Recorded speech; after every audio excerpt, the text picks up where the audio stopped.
Buenos días y bienvenidos a todos los que nos siguen a través de soyautonomo.tv. En entrevista estamos hoy con Julia Figueroa, abogada y directora de la Corporación Colectivo de Abogados Luis Carlos Pérez, colectivo santanderiano que hace presencia en Norte de Santander, Santander y Magdalena Medio, y que defiende los derechos humanos y defiende el territorio en las poblaciones vulnerables, zonas rurales y regiones de estos territorios. Bienvenida, Julia, a la Casa de Soy Autónomo. Muchas gracias a ustedes. Pues un placer poder estar acá trayéndoles las realidades que se impulsan desde nuestra organización y acercar a la comunidad santanderiana, a la comunidad estudiantil, a todas estas acciones que a veces no las conoce el país. Este colectivo de abogados nace en 2001, aquí en Bucaramanga, ante la inexistencia de una corporación que hiciese estos acompañamientos jurídicos a organizaciones sindicales y de víctimas. ¿Cómo fue ese proceso de unión y de creación de una idea que 15 años después sigue en pie? Sí, en el 2001, básicamente Colombia estaba pasando por uno de los tantos momentos muy difíciles de violaciones sistemáticas, masivas, graves de violaciones de derechos humanos. No existía una organización con una experticia en litigio estratégico, no existía una organización que tuviese una integralidad en acciones, no solo jurídicas, sino también políticas, educativas y organizativas. Y en ese entonces, y frente a tanta gravedad en lo que estaba suscitándose en ese momento en el departamento de Santander, que fue donde iniciamos, deciden egresados de la Universidad Industrial de Santander de Derecho fundar este espacio. Fueron en ese momento cuatro abogados y abogadas quienes se unen y dan origen a la Corporación Colectiva de Abogados Luis Carlos Pérez. Se necesitó no solo, digamos, del ánimo de estos abogados y abogadas muy sensibles, defensores y defensoras de derechos humanos, sino también de la solidaridad y el respaldo de organizaciones que en su momento estaban ya andando en la defensa de los derechos humanos en esta región. En ese entonces, el colectivo José Alvear Restrepo, pues, aplaudió esta iniciativa. La Corporación Regional para la Defensa de los Derechos Humanos, CREDOS, se suma y empieza así apoyo a esta iniciativa. ¿Financiero o apoyos organizacional? Hubo apoyos financieros, apoyos, digamos, también en cómo, digamos, se puede conducir una organización de este tipo, los contactos, presentaron los contextos, y así arranca. O sea, arranca, digamos, como una iniciativa muy pequeña. Nunca pensamos que hubiese, o se pensase que esta corporación se necesitara o fuera llamada o convocada en otros territorios. En aquel entonces el colectivo de manera inmediata entra a asistir o a intervenir frente al tema de víctimas de desplazamiento forzado en la ciudad de Bucaramanga, Florida Blanca, Girón, que ya era insostenible, pero no insostenible porque hubiesen víctimas, insostenible por la falta de reacción del Estado en sí. Teníamos al Bucaramanga como una de las ciudades que estaba receptoras de víctimas de desplazamiento forzado y la grave crisis humanitaria iba en ascenso. El colectivo inicia, digamos, todas esas intervenciones, se generaron políticas o estrategias no solo para acompañarlo jurídicamente, sino ahí es cuando inicia todo un proceso de pedagogía, que es acercar el derecho realmente a ellos, a las víctimas, a estos hombres y mujeres. No podíamos hacerlo solas, ni todo. Si no generábamos capacidades y fortalezas en todos ellos y ellas, difícilmente el colectivo o muchas organizaciones en este país hubiesen podido, digamos, avanzar en la exigibilidad de derechos. En el país, ¿cuántas, digamos, organizaciones ustedes tienen conocimiento, colectivos de abogados, que manejen, digamos, estas tres corrientes, que es el apoyo jurídico, el apoyo educativo de formación y el apoyo político, aparte de la de José Alvear? Hay varias, digamos, organizaciones a nivel nacional. Regionales y no. Regionales, muy pocas. Digamos, regionales, en el trabajo que estamos haciendo, digamos, como lo ha planteado Luis Carlos Pérez desde hace más de 15 años, que conozcamos de manera así clara en esta región, nosotras. Hay otras organizaciones muy importantes de derechos humanos con otros enfoques, ¿sí?, con otros trabajos, sino que el colectivo ha enfatizado en un litigio muy estratégico, regional, para la región, por la región. No hemos, digamos, asumido un trabajo más nacional, no hemos querido salir de nuestras regiones, porque precisamente la carencia y la falta de presencia de organizaciones como las nuestras es lo que debilita el tema de exigibilidad de derechos. Pero ¿por qué si en estas regiones el conflicto ha golpeado tanto y ha dejado tantas víctimas, por qué no es tan esencial, digamos, ese tipo de temas? ¿Por qué no son de pronto tan mediáticos, no se les da un acompañamiento? ¿Por qué cree que hay esa falencia? No es fácil, digamos, no es falta de voluntad de hombres y mujeres que quieran sumarse al trabajo en la defensa de los derechos humanos, en un trabajo de integralidad, digamos, de impulso de un litigio estratégico. Y se lo voy a decir por qué. Uno, porque desafortunadamente, hay que advertirlo, las universidades, las facultades de Derecho, no han combinado la cátedra, no han combinado la academia con las realidades. Muchos jóvenes, muchos hombres y mujeres que se gradúan diariamente desconocen lo que sucede en este país. Inclusive, desconocen que la aplicación de los derechos humanos debe hacerse en todo nivel. Eso lo hace difícil. Segundo, en un país donde se señala, se persigue, se estigmatiza y se asesina a defensores y defensoras de derechos humanos, créame que no es mucho los que quieran estar trabajando acá. Tercero, no ha sido importante, no está en la agenda del gobierno, de ningún gobierno, darle prioridad o priorizar en varios aspectos a las organizaciones de derechos humanos. No le conviene. Entonces, ha sido de la mano estas organizaciones, especialmente la nuestra, que ha caminado con financiamiento de la cooperación internacional, con financiamiento de hombres y mujeres que se han sumado a apoyarnos, experticias técnicas, experticias profesionales y económicas. Han sido muchos convenios los que hemos firmado para poder, digamos, avanzar. Son más de 15 años con muchos esfuerzos.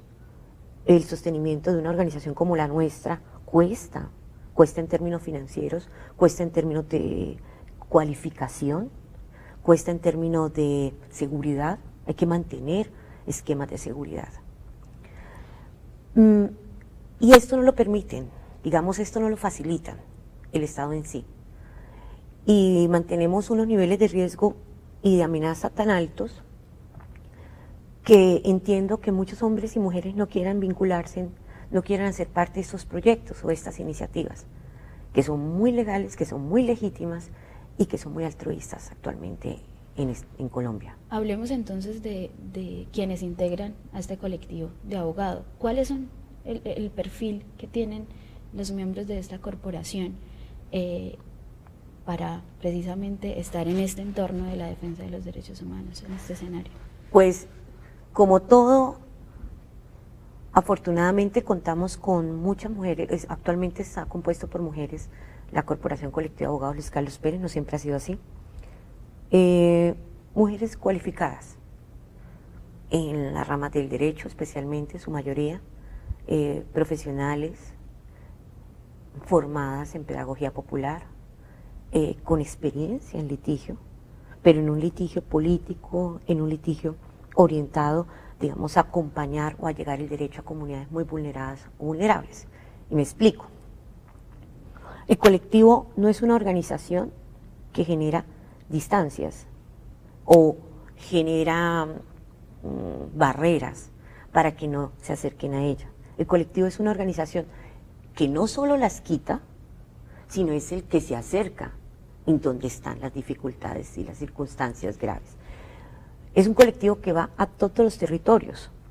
Entonces ese es el equipo que hace parte del colectivo Luis Carlos Pérez, que está en zonas de conflicto permanentemente, que está al interior de comunidades campesinas, al interior de pueblos indígenas, al interior de zonas de difícil acceso, por control paramilitar, por controles guerrilleros, por controles militares. Tenemos que sobrepasar todo eso. O sea, son personas que están preparadas no solo en temas profesionales, sino muy humanas. Mujeres con una calidad humana muy alta, con unos niveles, digamos, de formación de lo que es el contexto político de este país, que reconocen que las violaciones que los derechos humanos no pueden ser violados en ningún nivel. En esa, digamos, en ese enfoque, desde esa perspectiva, es que trabajan o vienen a nosotras nuevas profesionales o nuevos profesionales a ser parte del colectivo de abogados Luis Carlos Pérez. Luis Carlos Pérez, un ex magistrado de la Corte Suprema de Justicia, que murió en 1998. Tolimense, sí, señora. ¿Con qué se identifican con él? ¿Por qué el nombre? Por su obra. Por la obra. Luis Carlos Pérez fue un gran penalista que supo integrar de manera supremamente clara, amplia, asertiva, lo que fue el derecho penal desde el enfoque de derechos humanos, que es lo que nosotras planteamos siempre. No es necesario decir todo el tiempo, hablar de derechos humanos de manera pura, sino, digamos, hablándolo desde el derecho, desde la abogacía, cómo partimos de que el derecho de familia debe ser visto desde los derechos humanos, el derecho penal desde los derechos humanos, el derecho laboral desde los derechos humanos, el VIH desde los derechos humanos.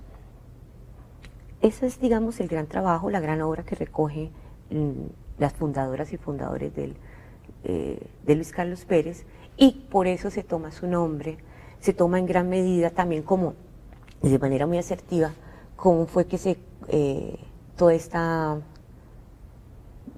estas teorías, todo este trabajo que él hizo, cómo se podía incorporar al trabajo de nuestra organización. Culpabilidad colectiva, leí en una de las frases que tiene precisamente la página del colectivo de abogados Luis Carlos Pérez. En primera, Julia, cuéntenos cómo ha sido cubrir, digamos, el conflicto, defender los derechos humanos en un país, como usted ya lo dijo, que antes del 2001 y hoy en día a los defensores de los derechos humanos se les asesina. ¿Cómo ha sido todo este proceso? Pues mira, Colombia es un país que vive de manera histórica unas situaciones de desigualdad profunda, de inequidad ostensible, de desarraigo, y no estoy hablando del conflicto armado, estoy hablando de situaciones que han marginado a la gran mayoría de la población colombiana, que la tienen en una situación de crisis humanitaria, de pobreza extrema, de falta de acceso a los mínimos vitales. Eso no pasa ahorita, eso viene pasando de manera histórica. El origen de la guerra de este país parte de muchas de estas situaciones. Nosotras somos conscientes que más allá que el conflicto armado es un hecho, una situación muy grave que debe parar. O sea, las armas no pueden justificar las resistencias ni la exigibilidad de derechos en ningún momento. Pero no es cierto que con la supresión de las armas o del conflicto armado, Colombia va a superar las razones que dieron origen a las guerras. Es muy difícil la pregunta que usted me hace, Andrea, es como la planteamos nosotras para iniciar el acompañamiento. Si Colombia, cuando iniciamos como Corporación Colectiva de Abogados Luis Carlos Pérez, iniciamos pensándonos en las transformaciones de este país, en las transformaciones de nuestra región, en las transformaciones de este territorio, en el respeto en los derechos humanos. Hablar de igualdad no es fácil. Hablar de equidad en un país que ha devastado y ha despojado a millones de personas no es fácil. Acercar el discurso del derecho a las comunidades tan pobres y tan vulnerables no es fácil, pero era nuestra. Esto es una forma de decirle a este país, ojo, no necesitamos balas. Organicémonos. Conozcamos y reconozcámonos como sujetos de derecho y exijámoslos. Hagámoslos de manera masiva. No les sigamos permitiendo a unos y otros que sigan imponiendo modelos de desconstrucción de un Estado social de derecho. Y opongámonos de manera muy fuerte a toda expresión guerrerista. Entonces, así empezamos a entrar. Las víctimas tienen derechos y derechos diferenciados. No lo sabían. Y esos derechos que están contemplados a nivel internacional y a que han sido absorbidos por nuestro territorio deben cumplirse. Entonces empezamos a trabajar en eso, en crear modelos de participación, en modelos de exigibilidad de derechos, informes de seguimiento que constataran que efectivamente no había atención estatal, que efectivamente había persecución de grupos, que efectivamente había permanencia del control de territorios. No era fácil. En el 2001, recuerden, estábamos bajo el control paramilitar, en todas las zonas. El nivel de violaciones de derechos llegó a un pico muy alto. La inclemencia de la guerra tocó lo inhumano de lo inhumano. Entonces, en ese entorno, necesitábamos también, no solo el colectivo llegar con este discurso, sino reconocer que las comunidades querían ese pare. Porque si las comunidades no lo quieren, pues difícilmente vamos a entrar como una organización de derechos humanos a llegar con todo este trabajo de integralidad de derechos. Las comunidades querían cambios. El pueblo quiere cambios. A veces no saben cómo hacerlo. En ese cambio, un tema de coyuntura. Ustedes que han estado desde las regiones, allá intercambiando, ustedes aprendiendo de ellos y ustedes enseñándoles la parte jurídica.